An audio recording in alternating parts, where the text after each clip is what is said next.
So shall we start exact at dot? I think so. Why not? Okay, so here we go then. Well, ladies and gentlemen, very good afternoon and good morning to all of you. It is my privilege to be moderator of this very important webinar on hydropolitics in the Hindu-Kush-Himalayan region. The case study, it is basically a case study by Professor Paulo, and it happens to be the 25th working paper of the SADF written by Paulo Casaca, founder and executive director of South Asia Democratic Forum. Paulo is also the founder of the International Cooperation Association registered in Brussels, ARC Humankind, that is Alliance to Renew Cooperation Among Humankind. He is also the founder and senior partner of the consultancy company on sustainable development registered in Brussels, Less Means More, Land and Energy Sustainable System. I congratulate him for writing this wonderful paper on an extremely relevant topic that has not only attracted attention of the world, but also created apprehensions and anxieties amongst the downstream countries as regards flooding, drought, environmental destruction, and even water being used as a weapon, as some of the analysts in India, they view this way. We are eagerly waiting for his keynote intervention on the topic. We also have two prominent discussants with us, Sumana Bandapadhyay, Professor of Urban Studies, Regional Planning and Social Geography at the University of Calcutta, and Paul Hudson, Associate Professor of Physical Geography at Leiden University.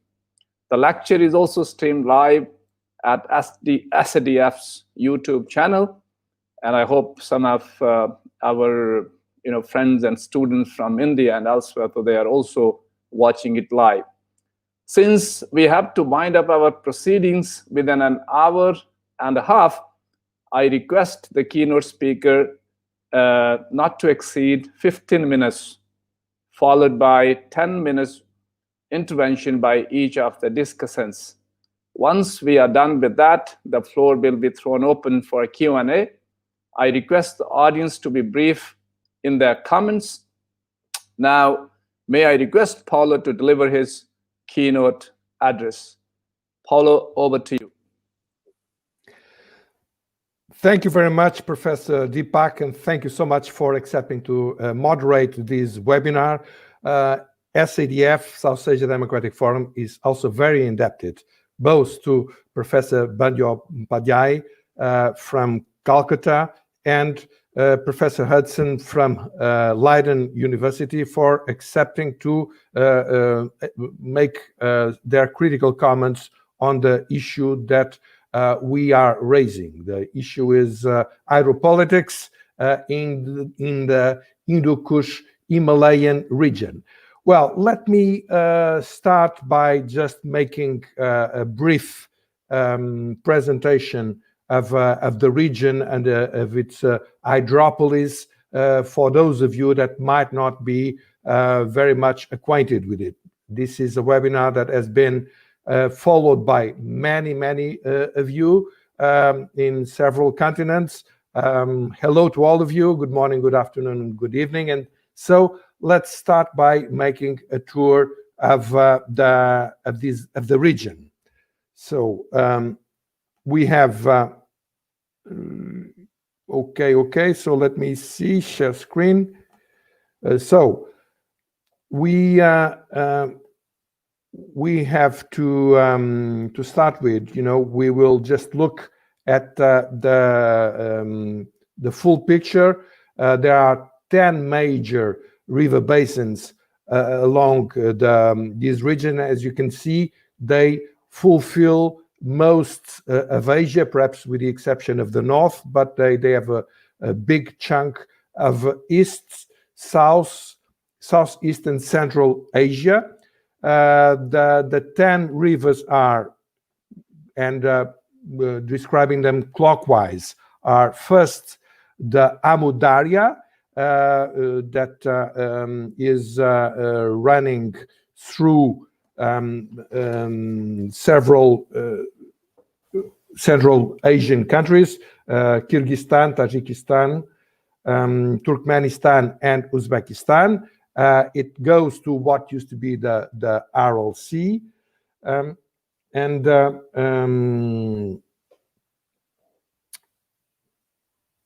where it is joined by the Sirdarya, that is here. Sirdarya is not considered to be one of the rivers of the region, but it actually flows also to the Aral Sea, where Kazakhstan is also concerned with what happens in the Aral Sea. We have next to Amu Darya, clockwise, we have the Tarim River. Tarim River is here. Most of it goes through the Taklamakan Desert. It touches Kyrgyzstan, but it develops mostly in China. And it used to go to the Lop Nur Lake, but it's not doing it any longer as the Amu Darya either to the Aral Sea. Then we have the Yellow River. The Yellow River is mostly extending itself in the central northern Chinese region. You can see it here in a map concerning to in the map of China where it is. And then we have the biggest region, the biggest river of the region, the Yangtze. The Yangtze is going also entirely in Chinese territory. It goes along the central southern China region. Then we have the Mekong, that is also known as Langkang when it goes through China. The Mekong goes after China, goes through the whole of Southeast Asia. It touches the Myanmar, Laos, Thailand, Cambodia, and Vietnam. Then we have the Salween River that develops through China and Myanmar. Then we have the Iradaway. Iradaway, it's here. It's also a river that goes through China and Myanmar. The three of these rivers sometimes are called together to form the Greater Mekong region. Then we go to South Asia, and in South Asia we have the Brahmaputra. Well, the Brahmaputra basin develops in China, Bhutan, India, and Bangladesh. It has the second water flow in the continent after the Yangtze. It is as well considered, the basin is considered together with the Ganges, and it is considered as the Ganges Brahmaputra Magna basin. And if we consider it that way, it is the largest in the continent. Then we have exactly the Ganges that meets the Brahmaputra here in the Magna, and it develops from Tibet as most of them, and a lot of it covers Nepal.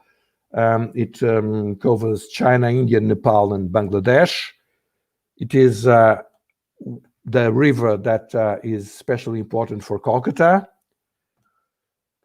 And we have, lastly, the Indus River that develops in China, India, Afghanistan, and Pakistan. So this is the broad view of this area.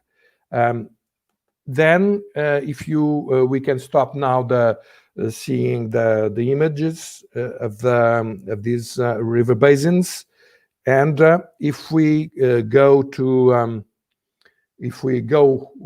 just keep this in perspective, what is more important to bear in mind? That there are enormous waterworks that are being either completed in the last few years, or they are being completed, or they are in a planning stage. The most important of them all is the South-North water transfer project. This is a Chinese project that was first planned in 1950, that is supposed to be completed in when it will be completed. The estimation is that it will cost nearly almost the double of the Three Gorges Dam, that is perhaps the most well-known water work in Asia. Other than this project, there is a lot of discussion on a possible extension of this canal by what is called the Schwartian Canal. The Schwartian Canal is still under discussion, but this Schwartian Canal would really be even more gargantuan than this project, and it would draw very much on the waters of the Mekong, the Brahmaputra, and the Salween. So it would make huge transfers of water from rivers that are now flowing to East and to South Asia, to Southeast and South Asia. Well, other than this, we know that in the what is known as the region itself, we consider the Hindu-Kush-Himalayan region to consist on 8 countries. These 8 countries are China, India, Bhutan, Nepal, Afghanistan, Pakistan, Bangladesh, and Myanmar. And then we consider other 8 that are downstream rivers, downstream countries.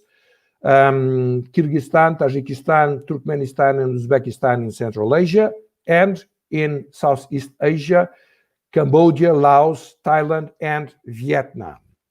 Well, and in the whole of this region, it is estimated that China holds 83%, the Hindu-Kush-Himalayan region, the first region, the first 8 countries we spoke about, 83% of the hydropower capacity, and the Yangtze in 2015 had 240 large-scale and 1,322 mid-sized water reservoirs. So it is really very, very much filled with water working systems, other than the most famous of them all, the Three Gorges Dam that we just spoke a while ago.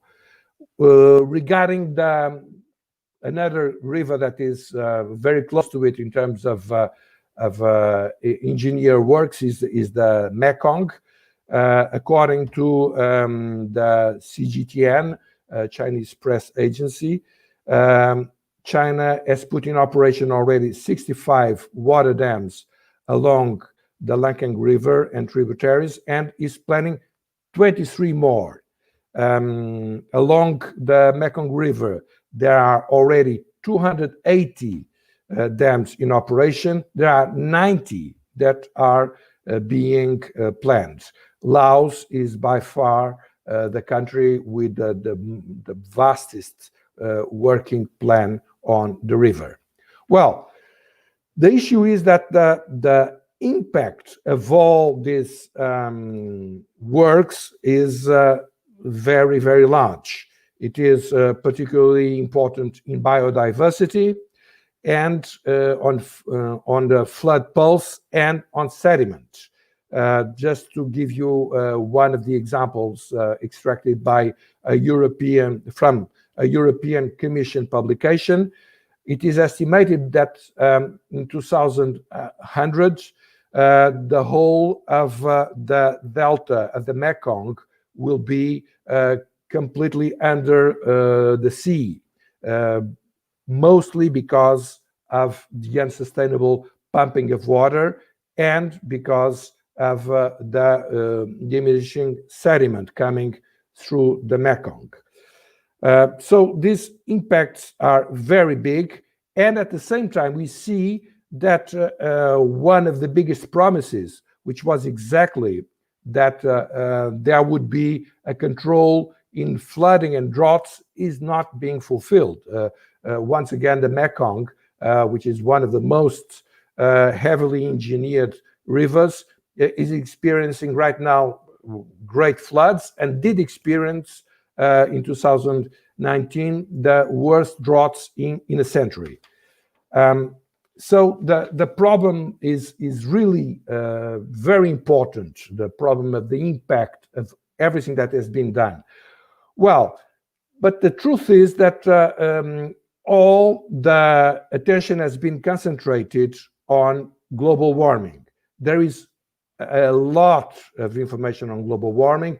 One of the reasons why, one of the ways that this region is called is the third pole, and the third pole means exactly that after the North and the South Pole, it is the highest concentration of ice, and it risks the same fate. I mean, it risks to disappear. The glaciers risk to disappear, and the discussion there is very big. When will they disappear? What is going to be the impact of this on the whole of the river system, especially on the seasonality, because snow helps to smooth the seasonality pattern of the rivers.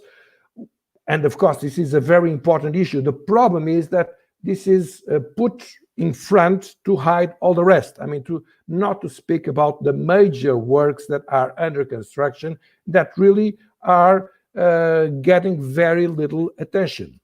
This is, according to my paper, the crux of the matter. We have to put everything together in a perspective. We must think about a sustainable water strategy for the whole of the region. Actually, some of the problems are common to the whole of the world and go beyond the region, the Hindu-Kush-Himalayan region. Salinization is the biggest threat and should be understood as such. It is the most widespread form of pollution. Other sorts of pollution, such as arsenic, nitrates, or pesticides, should be tackled, of course, simultaneously with the issue of salt. Water pollution may be fundamentally linked to the emission of unsustainable levels of greenhouse gases.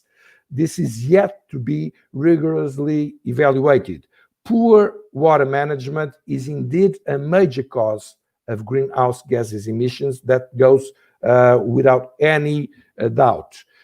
It is incongruous for the European Union to have directives on nitrates and no control for salts in either underground or surface waters. This has been a point I've been writing and speaking about for over 10 years. In order to stop water pollution, we must change the treatments of industrial and domestic water wastewaters, but irrigation and fertilization processes in agriculture is really the most important thing. Other than salinization, the unsustainable extraction of water provokes soil subsiding. Soil subsiding, together with the diminution of sediments due to river dams and sanding extraction from the seacoast, create erosion and make the sea level to rise. Right now, this is the reason why the sea level is rising in so many places, not only in the Mekong Delta, but in many other places. This is the reason why, not the sea level per se. It might happen in the future, but it has not happened yet. It is fundamental for putting all of this working to have a strong legal international framework for the management of transboundary rivers. Such framework can only be applied when there will be sound water management principles by water basin. This is really the most important of the issues. That we have a very long way to go there. Only Vietnam subscribes to, signed and ratified the United Nations Convention on the issue. China, which is by far the most important country in this equation, because most of the water is coming from China, did not only ratify it, but when this convention was approved, was only one of the only 3 countries in the whole world that voted against it. So it has a strong opposition to it. So this is the crux of the matter. This is what we have to face. This is where we should focus our attention, in my opinion. This is it. Thank you for listening to me. Thank you, Paulo, for that excellent exposition and those brilliant slides. I love them all. In fact, we were thinking that in this part of the world, we have been emphasizing on Brahmaputra, more often than not. But your keynote gives us an idea that there is much more beyond Brahmaputra, from Indus to Mekong. In fact, the entire third pole, which you say as Hindu-Kush-Himalayas, is at stake. So I will not take enough time. We have 2 very, very prominent discussants. May I have the honor to invite Sumana first? Professor Bandyopadhyay, over to you. You may take 10 minutes. It seems we have lost her. Professor Sumana, can you hear us? It seems we have lost. Maybe meanwhile we can go over to Professor Paul and reverse the order of the discussants. If you Sure, are happy to. Okay with that, Paul? Thank you, and thank you, Professor Kasaka, for that very interesting overview of your paper, which I really found fascinating and touched on a lot of themes that are of interest to me. I think it's, of course, important to think about this from the standpoint of it's a really significant regional case study, but think about it also from the standpoint of the global pattern, if you will, of these large hydro structures, hydraulic structures, large dams, if you will.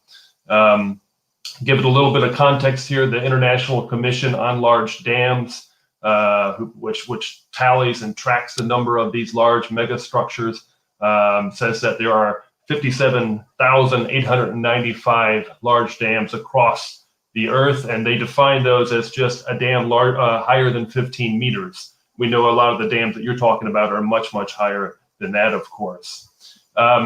And we've learned a lot about the impacts of dams on the environment over the last few decades. And if we think about the temporal trend, so the timing in which these large dams have been installed, a lot of these modern dams or modern structures, if you will, were installed in North America and in Europe during the 50s and the 80s. And then we start to see what these impacts are. And then it becomes very difficult for a lot of the reasons that you raised to see that there are not lessons learned, that we're repeating some of these same problems here in the Himalayan region, Southeast Asia, that you've drawn upon there. In terms of the number of dams, there's 3,700 large hydropower dams that are currently under construction or planned. And the trend, these are not being occurring in Europe or North America so much. They're occurring really in Southeast Asia, also occurring in South America, and to a limited degree also they're in Africa. Some numbers here, so 368 are under construction in the Amazon or planned. I had 120 for the Mekong, but that number changes all the time. I mean, because you get new ones planned, and then finally you'll get Laos or something will pull one back or something for a while. But so that's a very dynamic number, and it's difficult to keep pace on that. The Congo Basin, 35, Brahmaputra, 396. And of course, we know that there's a whole cascade of dams being planned for the Indus Basin right now, especially in Pakistan. I like how you, of course, this is hydropolitics. You also mentioned sediment. And so we think of the Himalayas as being this sort of water tower, if you will, for these large basins. But it's also, of course, the sediment source for these downstream deltas that you've mentioned there. And the trapping of the sediment behind the dams is a real problem, because the trap efficiencies of these dams ranges from between 70 to 90% often. Some of them are 95, 99%. So that's a real problem. The cascade in the Lancome in the upper Mekong there, as soon as they put in the dam in the Manvan Dam in 1993, the sediment declined by 74% downstream of that. And if they finish those dams on the Mekong, only 4% of the sediment will make it to the sea, to the delta. So that's a very disturbing amount. And as you really, I think, very eloquently put, that is the real problem with sea level rise at the coast there. It's the sinking of the land, because we don't have any more sediment there. And so instead of the 2 or 3 millimeters per year, the global trend, you're getting 20, 30 millimeters per year. And it's just very simple math to, extrapolate 50 years, what that's going to be in terms of the sinking of the land there. And of course, the groundwater pumping also. And these are intensive food production systems that are increasingly going towards, from plant-based, increasingly going towards protein-based. And the aquaculture is especially a big problem in these mega deltas, because it requires even more high-quality groundwater to really maximize the yield and the efficiency of these aquaculture systems. So these big prawns that you see, distributed globally, you can go to here in the Netherlands and get these from the Mekong Delta, right? So that's a very difficult thing. One of the concerning points here, and then I'll stop, is that we often don't have a lot of good environmental data before these dams were created. So what was the sediment load? What was the stream flow regime? And you really need decades of that, ideally, right? So putting it in 5 years before they actually impound or close the dam is really not enough. You need decades of that to really understand the long-term consequences, to think about what is the impact of climate change and land cover change, for example, on these systems. So we need good sediment load data, and we need good stream flow data to really understand that. And then, of course, after it's constructed, you need monitoring. And so that's really important that that is put in place. One of the discouraging trends about the global increase in dam construction here in Europe, in southeastern Europe, that's really the corner where they're doing it in the Caucasus. They have in the Balkans, 3,000 some dams that they have planned. And these are not all large dams, but they're really all over the place. It's a very tectonically active setting, like the Himalayas there. And of those 3,000 dams that are planned or under construction, an additional 600 or so have already been completed. Of those 600 completed, only 2% of them, 2% have monitoring to understand actually what is the impact of these structures on the environment. And so that's very discouraging, and that's something we have to really address. If not, we cannot understand, for example, in the Balkans, how are they complying with the EU Water Framework Directive, for example, and these other types of policy. So I'll just kind of stop there with that. And thank you once again for the invitation here and for your paper. Thank you, Professor Hudson, for that enriching discussion. In fact, you flagged out very important issues and flagged out challenges. Yes, I think we have connected with Professor Sumna. Professor Sumna, over to you. We lost, and then we reversed the order of that. Over to you. Please go ahead. Thank you for making that adjustment. because I don't know, some technical problem was there. I had previously gone through Paulo's paper as well, and after the discussion now, it appears, yes, definitely the key issues here are basically there are too many transboundary basins.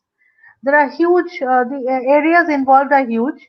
And what I'd like to really focus upon, I thought I would just bring in one aspect into the whole discussion, the aspect of the context of South Asia, because the context of South Asia is very different. So, I mean, what I meant was basically the three river basins, rather two river basins. One is the Ganga, Meghna, Brahmaputra basin together as a very, very complex system, complex hydrological basin system, and also the Indus system.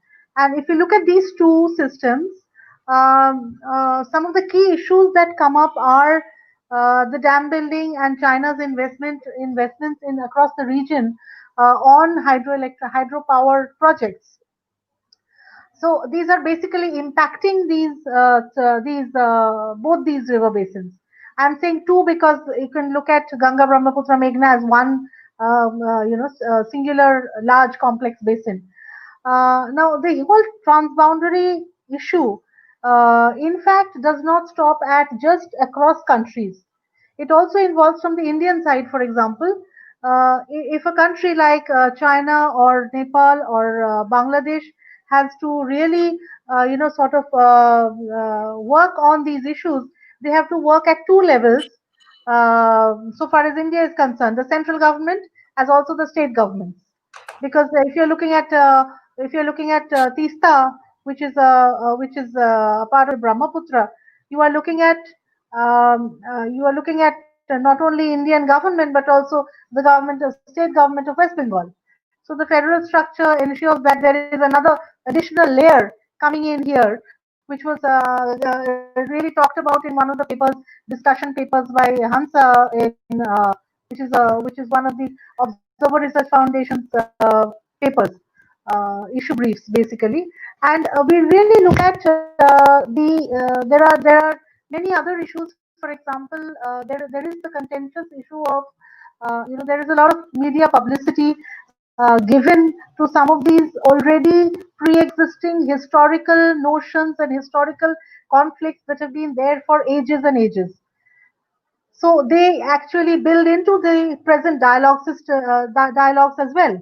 Because if you look at India, Pakistan, and you look at India and China, the relations between these countries, India and Bangladesh, if you look at all these countries, I'm talking from the Indian context, it would be same for, say, for example, China and Tibet, China and Pakistan, and all other regions as well. So we have, if you look at the whole strategy from the Chinese point of view, who are basically, as Professor Paulo as well as Professor Hudson pointed out, that they are basically the key strategists here in this region because they hold control over the Tibetan plateau, and that's where most of these gigantic river systems emerge. But from the Indian side, there is a lot of confusion that emerges because of media discussions. Because some of it is there are notions which are not really true or may not be absolutely true in terms of security threats, for example. So there are issues which need to be looked at not from the point of view of politics completely, but also historical conflicts, but also from the point of view of scientific data and information. For example, I was going through some of the papers and I found Professor Nilanjan Ghosh's paper, which talks about the fact that this whole threat perception about China's hydroelectric power projects having a negative impact on Indians on the Indian side of the Brahmaputra may not be as as critical as it seems to be, because basically what he argues is that the Tibet side is a rain shadow side. So the projects which are really coming up on that side may not affect the Indian side or Bangladesh, which is further downstream, because basically if you look at the rainfall, volume of rainfall or even the volume of water coming into the river, into the Brahmaputra at the point where it is entering India, you will find that rainfall is much higher on the Indian side, and melt snow adding to the volume is also much higher on the Indian side. So some of these issues are, they need to be clarified from the point of view of scientific data. Professor Hudson just also pointed out that information and data are extremely vital. And I think for that matter, China and India has had data sharing agreements for a long time. I think there were two such agreements which have been signed, and they have been, worked upon. But still, there is that efficacy in data sharing. There's efficacy in data sharing between Bangladesh and India. There is the same efficacy exists for Pakistan and India as well. So data sharing and a little bit more of, moving away from the whole context of, I think there's a large amount of mistrust between these countries in geopolitical ways. So that if that goes away, and if management can really be done in a multilateral manner, I think that we could work on these issues from the research point of view, and come up with some alternative strategies and policies whereby the entire modality of dialogues can change from more from not really not limiting it to bilaterals, but also multilateral, which often does not happen in the real scenario. We have a lot of sort of the scenario on paper seems to be that there should be multilateral dialogues and multilateral agreements, but much of these agreements are actually bilateral agreements only.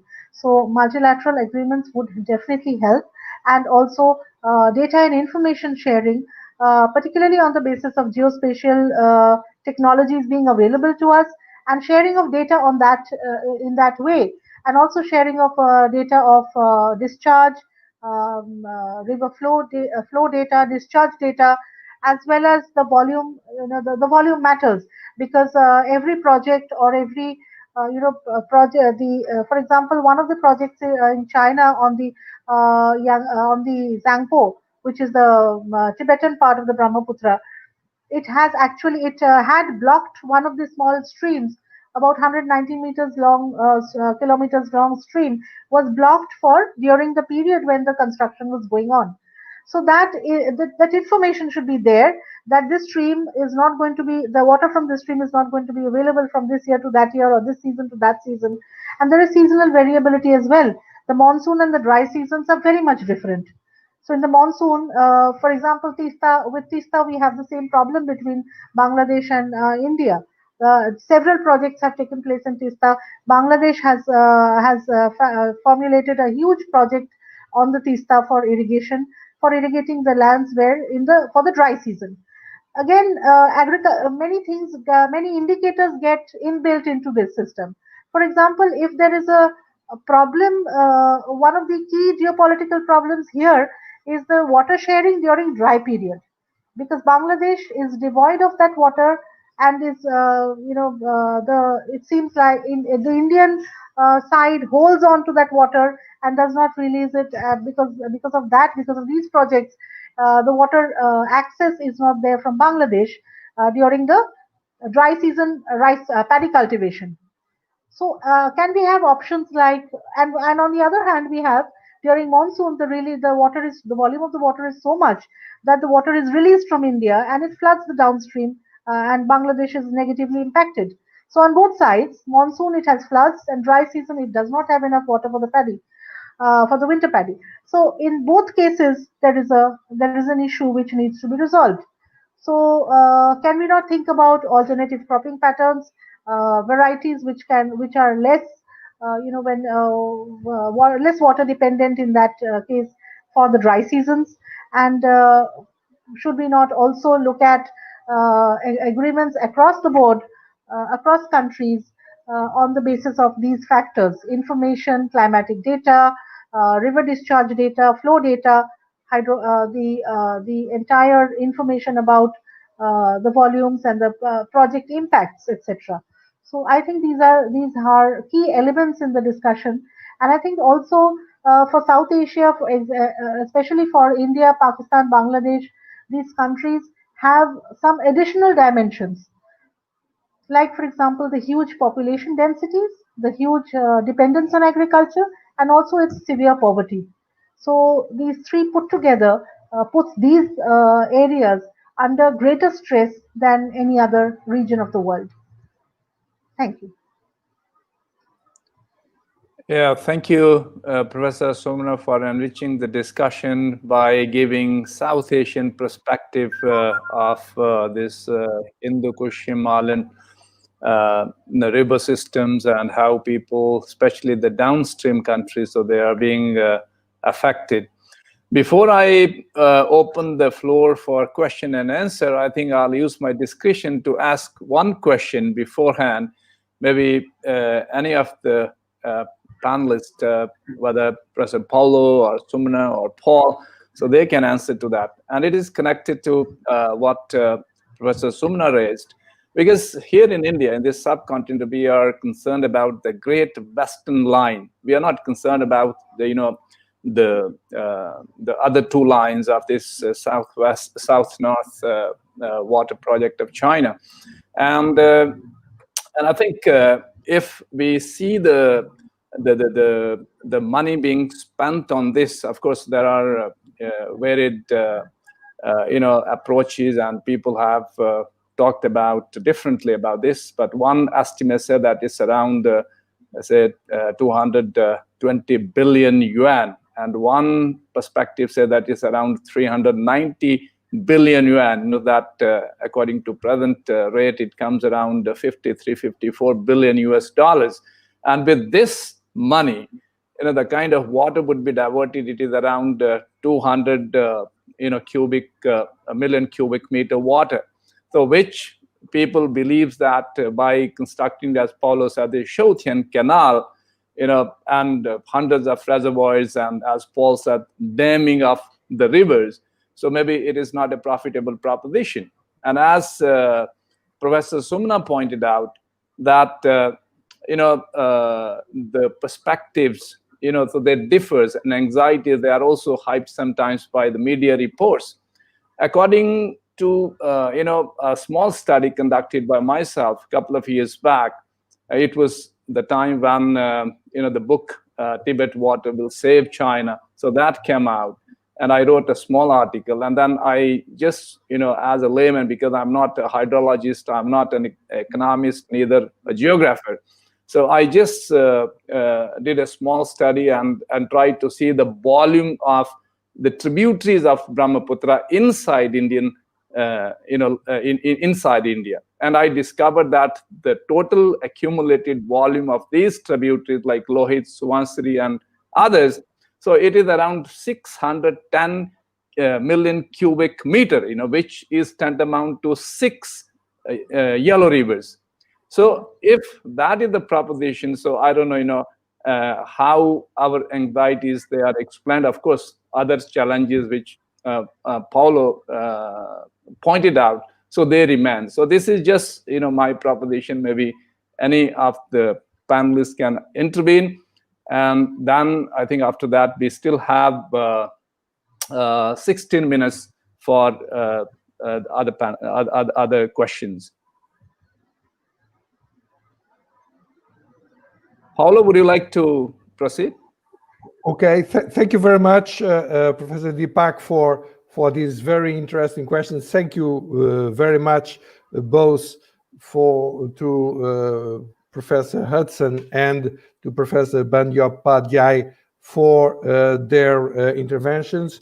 Well, I think that exactly one of the things that is lacking is really an appraisal, well, from the economic, but from the environmental, from the social point of view of the impact of all these works, and to know exactly what we are dealing with. The thing goes over information. I mean, information is obviously a request.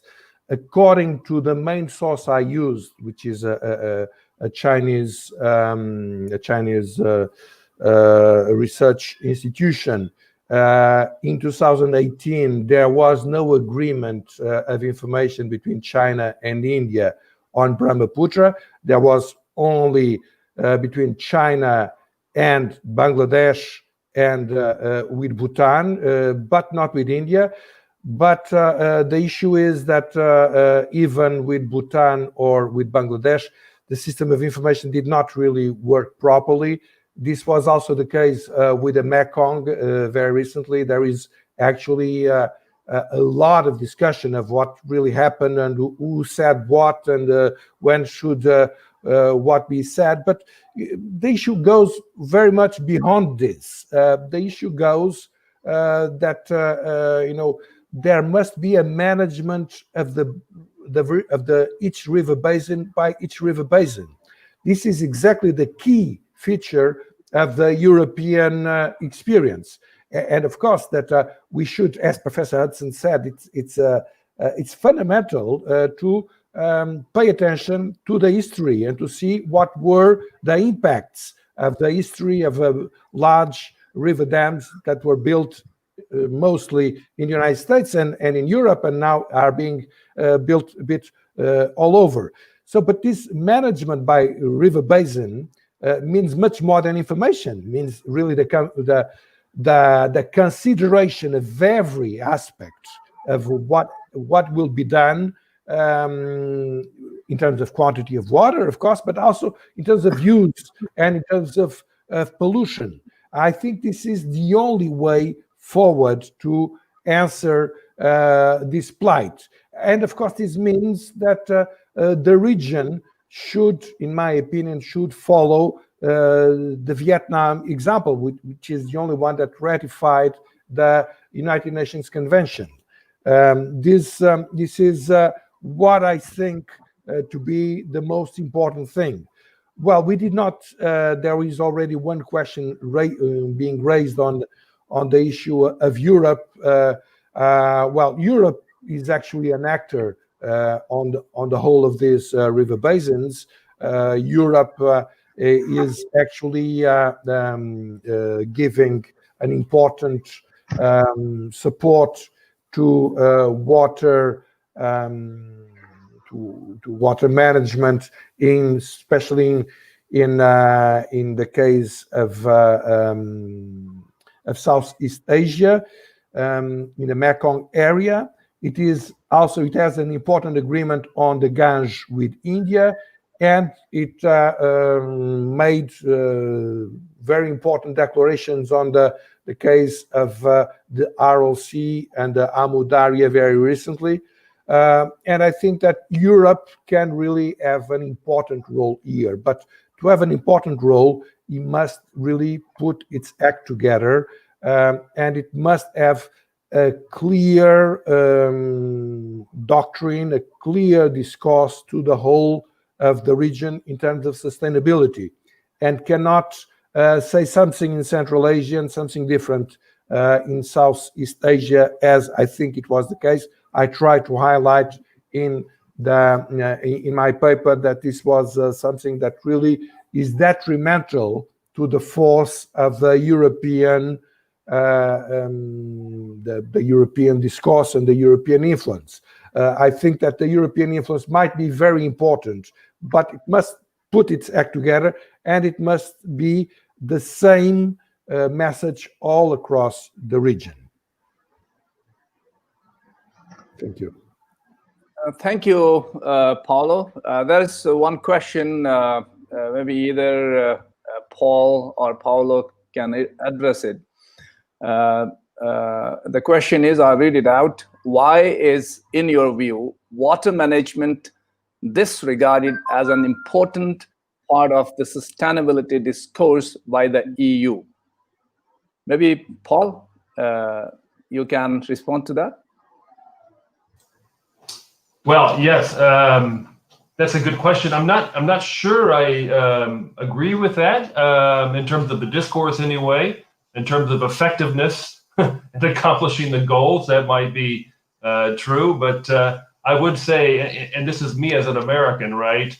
Now over here on this side of the pond in Europe and the Netherlands. And so I'm always doing this comparison between the US model and the sort of European model. And what I do like about the European approach here, quite frankly, is the EU Water Framework Directive.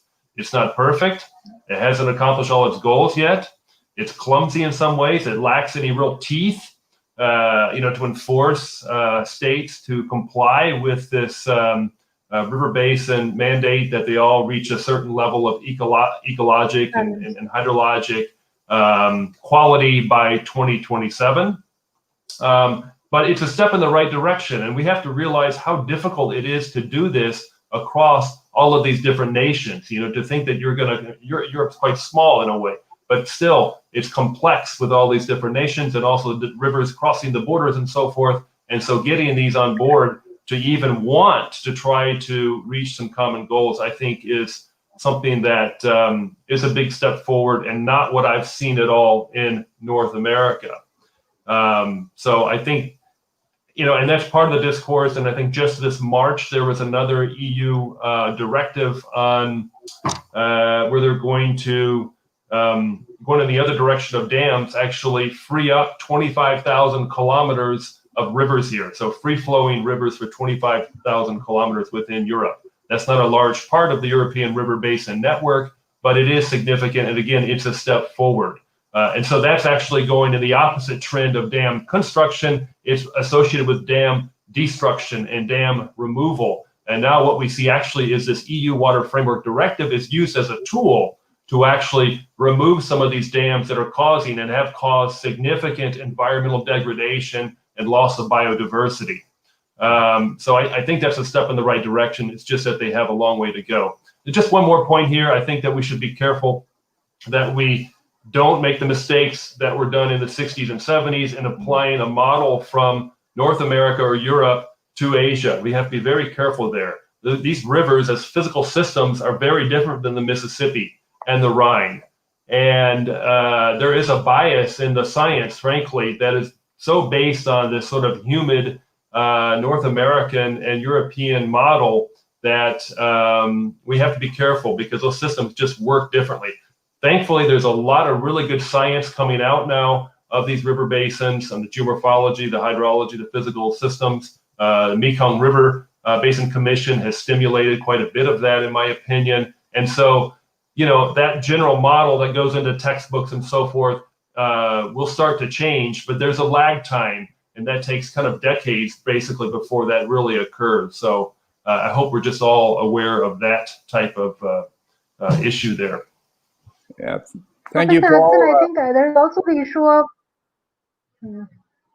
Professor Hudson. I just wanted to interject for a minute and say that there is also the issue of large projects versus small projects. That I think also has to be taken into consideration for this entire region. Yeah, thank you. There are a couple of comments from Tomás Ponce Dantino, who is SDF's Regional Cooperation Research Program Director. I think rather than reading the comment, he has one question also. He's saying that in the St. Lorenzo River, they to do that respond to water supply. So I do not understand. I think there must be some gaps in writing. Energy, leisure. The problem has been with the ecologists that do not know what is the sustainable management of the level of the reservoirs. It would be interesting to know the debates between upstream and downstream regions within China and India. China, India, of course, I think there are other countries also. So anyone who would like to, maybe Paulo, you, and then Professor Somna, you? Or Professor Shumana, if you want to start yes, on this issue. It is really true that, like Professor Thomas has said, the problem has been with ecologists that do not know what is the sustainable management of the level of the reservoirs. This was exactly what Professor Hudson was also saying in terms of information and data. So, and I would also like to add to that, like we were saying, we were giving the example of China being upstream and therefore, supposedly more having more power because the upstream country has more power over the entire system.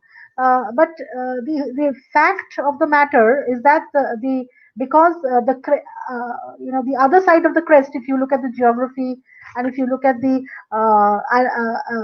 alignment of the river basin, and if you just see that the other side of the crest, which is India, as a downstream country from in relative spatial location with China, does not have to be less powerful because it has the additional climatological and meteorological factors like rainfall and other and glacial snowmelt, which adds to the volume and tremendously. And the whole idea of suffering downstream does not always hold good because of these factors. So in the downstream regions like India, further downstream would be Bangladesh in case of Brahmaputra, for the Tista Basin, for example. Like Bangladesh has commissioned a large project, which is the alarm. The alarms are sounding off simply because because of the investment being made by China, because Bangladesh requires about $900 billion for the project, Tista project, and China has, China has planned to allocate that support, and because China is coming in, there is a question of how it is going to impact the entire geopolitical dialogue, etc. But it may Bangladesh also has to look at their own, the region which is not getting water in the dry season, the winter paddy crop. There is an argument that they can think of other alternative crops instead of going for that, water hungry crop. But then that's a choice. That's an economic choice or an agricultural. The crop diversity may not be as as easy to change. The cropping pattern may not be as easy to change just because of the fact that water availability has been lower during these periods. So it is basically a lot of complex issues come in, because in Bangladesh, as a low downstream country, Bangladesh is also hugely affected by floods during the monsoon, and on the other hand, they go dry in the winter and summer season, and they do not get enough water for the agricultural areas. So the agricultural areas suffer both ways, for because of flooding in the monsoon and because of dry unavailability of water in the dry season. So they are in crucial junctures, and downstream areas do suffer. But India being in the middle of Bangladesh and China both, the situation for India is rather different across basins. Across basins, there is a variability in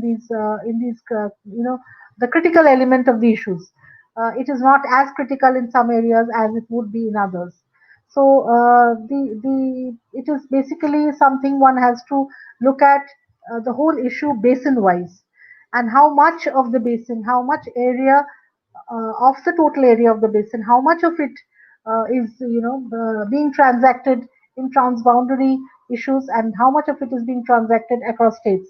In fact, there is also a huge debate on whether India has managed its interstate disputes very well.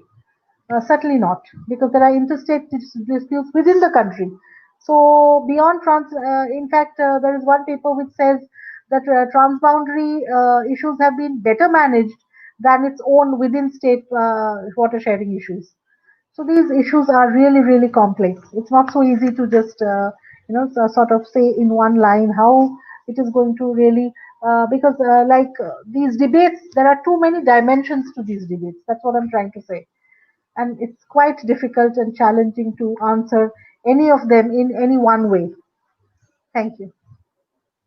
Thank you, Sumna. Because we are running short of time, but maybe Paulo, you can take last 30 seconds before I thank all the panelists. Well, thank you very much. I think that India, as a federal country where the power on water management is on each state level, really is a complexity by itself. and there has been a lot of hard discussion between states on the issue. This is certainly true. The issue of the Tisza River is a case in point of where things did not go the way they should between India and Bangladesh. But there should be no doubt that the whole of the issue depends on having comprehensive agreements where everybody is in and following agreed principles and objectives. Without this, I don't think it's possible to get to good solutions. This is what I am completely convinced of. Thank you, Paulo. I can see in the message that there are 2,600 viewers throughout the whole webinar. So congratulations. That is a wonderful thing to happen. Congratulations, Paulo. Congratulations, Paulo, for organizing such a wonderful webinar. I think, the solution lies, as you said, that the management of the river basins, that is one. And then second, maybe the regional mechanisms. And you also point to the multilateralism, at one point in time. But crux also remains signing of the trans-border river treaties. If you don't do that, then maybe, you have different viewpoints, especially the upstream countries. So they will have their own way, the way they think they would like to utilize the water. So with this, I think we have come to an end to this wonderful discussion lecture. I thank Paulo for his brilliant exposition and those slides, and I also thank both the discussants, for enriching this discussion. Paulo for bringing the concept of damming and the challenges and issues, and Sumana giving the South Asian perspective of all these river systems. So thank you very much, and have a great day or evening in this part of the world. Yeah. Thank you very much. Thank you very much. Thank you, Sumana. Thank you, Paul. Bye-bye. Nice doing both. Bye.